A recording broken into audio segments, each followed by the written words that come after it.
नमस्कार बंधुरा आज के आमी तुम्हादेर साथे नतून आरेकटी रेसिपि शेयर करब। तो आज के आमी शेयर करब मला माछेर रेसिपि।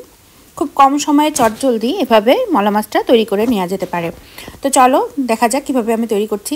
প্রথমে আমি এইভাবে ময়লা মাছগুলো নিয়ে নিয়েছি, কেটে ধুয়ে নিয়েছি।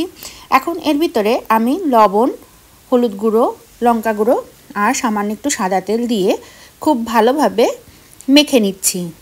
আমি মাছগুলো একটু ভেজে রান্না করব, কারণ আমাদের বাড়ির সবাই কাঁচা মাছটা একটু পছন্দ কম করে, এজন্য আমি একটু হালকা ভেজে তুলে নেব।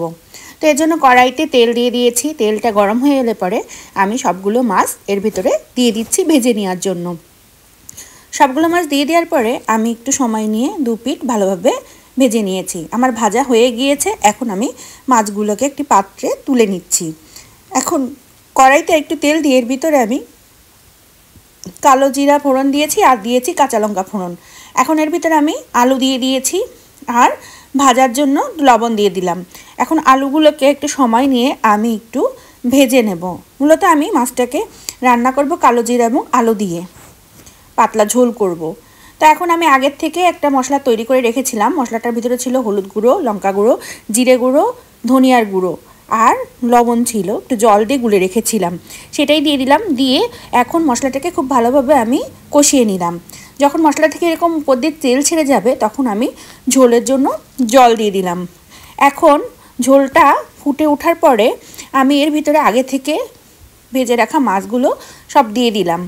দিয়ে এভাবে করে ঝোলের সাথে সবগুলো মাছ আমি ডুবিয়ে দিলাম, মাছগুলোকে একটা খুন্তি বা হাতার সাহায্যে। এখন এটাকে আমি 5 মিনিট মতো জাল হতে দেব। মাছগুলা 5 মিনিট মতো জাল হয়ে যাওয়ার পরে আমি একটু এভাবে খুন্তির সাহায্যে একটু নাড়িয়ে চাড়িয়ে নেব। যখন উপর থেকে তেল উঠে যাবে তখন আমার মাছটা রেডি হয়ে গিয়েছে।